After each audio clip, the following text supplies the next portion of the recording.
A paz do Senhor a todos, sejam bem-vindos ao De Jovem para Jovem, uma iniciativa de explicar passagens bíblicas de uma forma simplificada.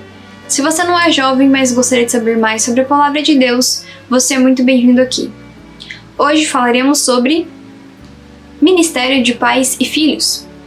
Na Bíblia vemos muitos exemplos de grandes homens de Deus que surgiram então de lares ímpios. Vemos também grandes homens de Deus que ensinaram seus filhos os caminhos do Senhor, mas eles não permaneceram. Vamos começar então com o primeiro exemplo, os levitas. Em Números 3:12 diz: Eis que eu tenho tomado os levitas do meio dos filhos de Israel, em lugar de todo primogênito que abre a madre entre os filhos de Israel, e os levitas serão meus. Então aqui o Senhor está separando os levitas para o serviço do tabernáculo e posteriormente para o serviço do templo. Então o Senhor estava separando eles para servir, guardar a lei, ser um exemplo para Israel e serem líderes religiosos. Mas vemos que nem todos permaneceram, o que demonstra que mesmo que haja um chamado sobre a vida de uma pessoa, haja um propósito sobre a vida de uma pessoa, isso não significa que ela vá agir com fidelidade com Deus. Isso depende da responsabilidade pessoal de cada um, de reconhecer que temos que servir ao Deus verdadeiro. Então é um reconhecimento que eu dependo de Deus e preciso de Deus, e que nada que tenha este mundo a oferecer é maior do que Deus, é melhor do que Deus. Vemos em Esdras 10:18: Acharam-se dentre os filhos dos sacerdotes estes que casaram com mulheres estrangeiras, dos filhos de Jesua, filho de Josadaque, e de seus irmãos Maaseias, Eliezer, Zaribe e Gedalias. Então aqui está citando alguns dos filhos dos sacerdotes que então haviam se casado com mulheres estrangeiras, fazendo o contrário à lei. Pois em Deuteronômio 7, 3-4, Deus havia falado que o povo de Israel não deveria então casar com outros povos, pois isso iria contra a lei. Havia uma separação já entre o povo de Israel. Então, o povo de Israel deveria ser separado, era um povo santo. E quando vemos os levitas, eles foram separados dentre os filhos de Israel para um serviço no templo. Então, ainda sobre eles havia ainda uma cobrança ainda maior, pois eles eram um exemplo, eram líderes religiosos. E quando vemos líderes religiosos não exortando o povo, mas cometendo os mesmos erros do povo, levando a normalizar o pecado, a transgressão da lei, vemos que isso demonstra que, mesmo que estejamos envolvidos com as coisas de Deus, isso não significa uma fidelidade para com Deus. Ir à igreja todos os dias não significa fidelidade com Deus se as minhas ações diárias não refletem uma transformação de vida, não demonstram que eu realmente tive um encontro com Cristo, que eu realmente sou uma nova criatura, que eu realmente estou servindo a Deus corretamente. Pois se eu estou servindo a Deus corretamente, eu não vou olhar apenas as questões que são acerca das coisas humanas, então seguir somente o regimento interno da igreja, mas eu vou demonstrar que eu tive uma transformação de vida através das minhas atitudes.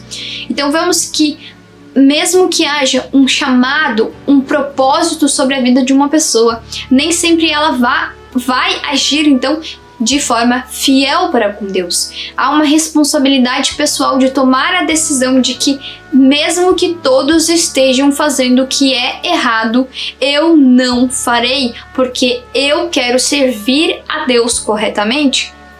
Então vemos aqui que os levitas, eles tinham esse chamado muito antigo.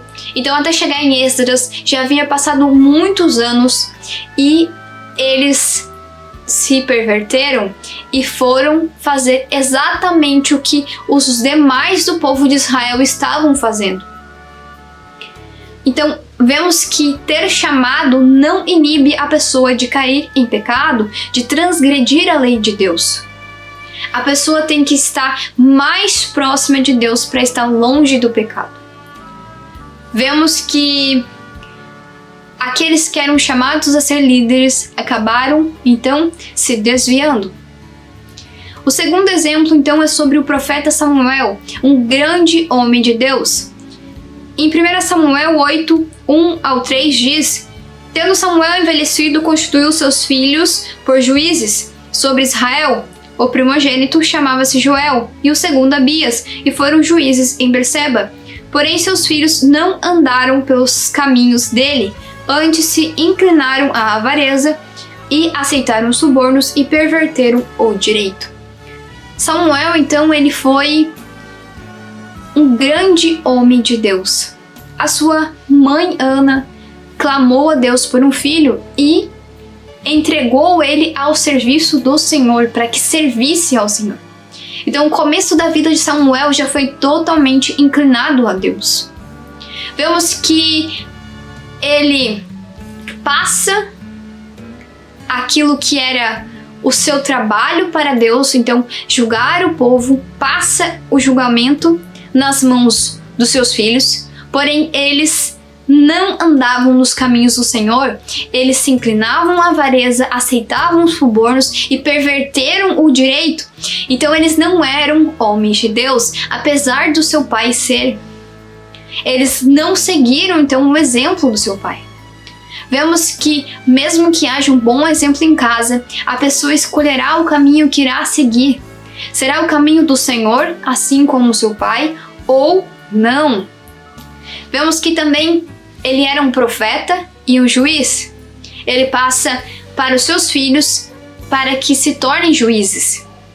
Mas eles não eram bons juízes. Vemos então que pode haver um chamado sobre a vida de um pai e de uma mãe, mas nem sempre será o chamado para o filho. Nem sempre o filho seguirá da forma correta. Então, cada pessoa tem o seu chamado, tem um propósito sobre a vida. Então, cada um tomará a sua decisão, se seguirá de forma correta, fiel ou não. Também vemos exemplos de reis que vieram então de lares que eram ímpios, de contexto de idolatria, mas escolheram fazer o que era reto perante o Senhor, como Ezequias. 2 Reis 18, 1-3 diz: No terceiro ano de Oséias, filho de Elá, rei de Israel, começou a reinar Ezequias, filho de Acás, rei de Judá. Tinha 25 anos de idade quando começou a reinar e reinou 29 anos em Jerusalém. Sua mãe se chamava Abi e era filha de Zacarias. Fez ele o que era reto perante o Senhor, segundo tudo o que fizera Davi, seu pai. Então, havia um exemplo distante dele. Acás era um rei perverso, mas havia um exemplo distante, Davi. E ele quis então seguir os caminhos do Senhor. Ele quis fazer o que era reto perante o Senhor, assim como Davi. Então, mesmo que em uma família ímpia não haja naquele contexto atual um exemplo de alguém que serve a Deus, alguém que serve corretamente a Deus, mesmo que haja um exemplo mais distante, se a pessoa tomar essa decisão, ela olhará para esse bom exemplo e quererá agir corretamente perante Deus, fazer aquilo que é reto perante Deus. Ezequias foi um rei que ele fez então uma reforma religiosa em Israel, principalmente em Judá, que era onde ele reinava, pois ele queria então trazer o povo, aquela parte que estava sobre as suas mãos de Israel, trazer novamente eles ao culto verdadeiro, deixando a idolatria de lado e voltando aos caminhos do Senhor. Então, quando é necessário que uma pessoa se levante, mesmo que ela venha de um lar ímpio, Deus sustenta ela.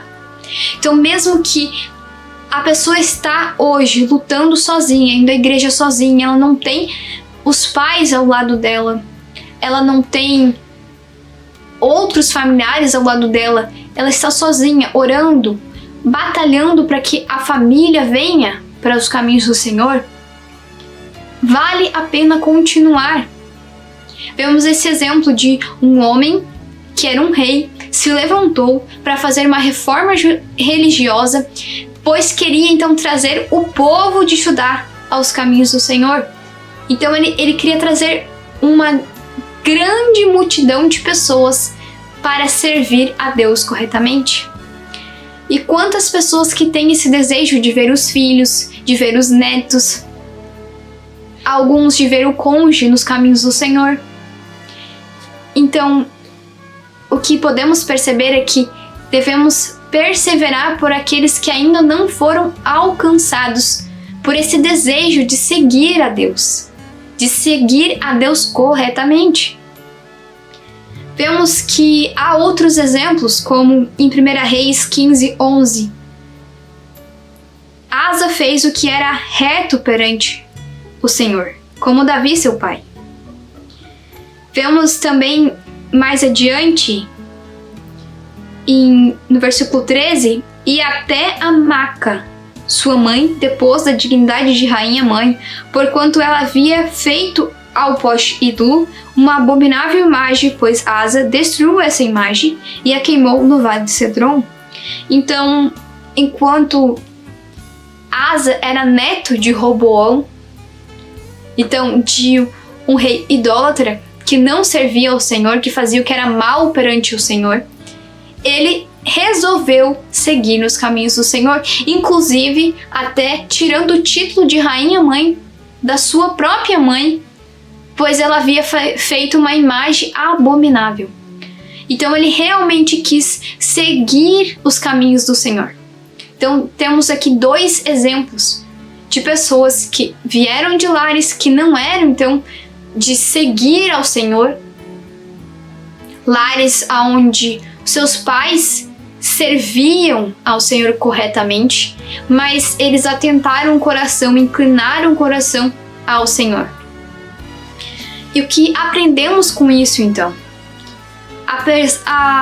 Apesar de citar apenas esses dois reis, tem também 2 Reis 12:1-5, que fala sobre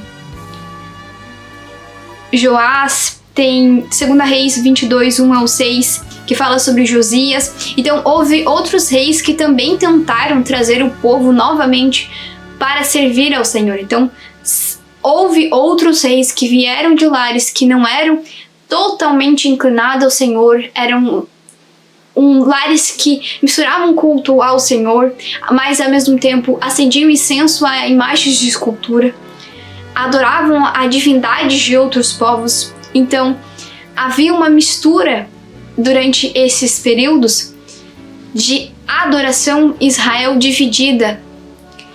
Mesmo assim, eles se manteram fiéis até o final. Vemos que isso nos ensina que há sim uma responsabilidade dos pais a ensinarem os seus filhos no caminho em que devem andar, como Samuel ensinou, como os levitas também tinham que passar a lei aos seus filhos. Em Deuteronômio 6, do versículo 6-7 diz: essas palavras que hoje te ordeno estarão no teu coração. Tu as inculcarás a teus filhos, e delas falarás assentado em tua casa e andando pelo caminho, e ao deitar-te e ao levantar-te. Então, o pai e a mãe devem ensinar os seus filhos. E aqui, quando fala sobre andando pelo caminho e ao deitar-te e ao levantar-te, pois o exemplo dentro de casa, de ler a Bíblia, de ouvir pregações, de cantar louvores, estimula aos filhos a quererem também conhecer ao Deus que os pais servem. Então, quanto mais os pais estão perto de Deus, buscando a Deus, isso algum dia florescerá o desejo nos seus filhos. Vemos que é uma semente a ser plantada, o Evangelho é uma semente a ser plantada no coração das pessoas. Em Ezequiel 18:20 diz: a alma que pecar, essa morrerá. O filho não levará a iniquidade do pai, nem o pai a iniquidade do filho. A justiça do justo ficará sobre ele, e a perversidade do perverso cairá sobre este. E aqui fala justamente sobre a responsabilidade pessoal de cada um. Nós plantamos a semente do Evangelho nos corações, mas cabe à pessoa decidir buscar mais em Deus, para que isso realmente venha se tornar uma árvore com frutos. Venha buscar mais e mais em Deus. A semente é plantada, floresce esse desejo de conhecer mais de Deus, de preencher esse vazio da alma. Mas realmente a decisão de seguir a Deus corretamente vem de cada um de nós. Algum dia uma pessoa falou que aceitava Jesus e a partir daí a vida dela mudou. Então é um caminho que cada um seguirá sozinho. Um caminho aonde a pessoa seguirá aprendendo mais de Deus, buscando mais em Deus. Mas a família deve sim ensinar os seus filhos, aos mais novos, sobre os caminhos do Senhor.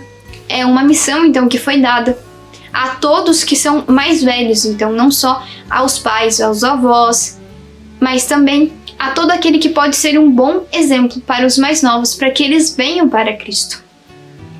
Então, sobre o ministério de pais e filhos, os pais devem ensinar os filhos, mas os filhos então tomarão a decisão se seguirão ou não os caminhos do Senhor. E o chamado do pai nem sempre é o do filho, e vice-versa. Nem sempre aquele que era profeta vai ver o filho profetizando. Às vezes o filho não vai seguir os caminhos do Senhor e vai ter que vir mais tarde para os caminhos do Senhor. Então, não desista de orar por aqueles que ainda não foram alcançados pelo Evangelho. Devemos sempre orar para que essa semente que um dia você plantou no coração de alguém, ela venha então brotar, venha florescer. E essa pessoa venha querer conhecer mais sobre o Deus verdadeiro, venha querer saber mais sobre esse Deus tão maravilhoso que nós conhecemos. Essa mensagem é principalmente a todos aqueles que desejam, então, ver alguma pessoa da sua família que hoje está afastada dos caminhos do Senhor, ou então uma pessoa que ainda não foi alcançada pelo Evangelho e você deseja de ver ela servindo a Deus como você serve. Que venhamos não desistir destes, mas continuar orando por eles. Essa foi a mensagem de hoje, que Deus abençoe a cada um de vocês. Agradeço a todos os irmãos que curtem, comentam e compartilham os vídeos. Voltamos então no próximo domingo com mais uma mensagem. Até domingo!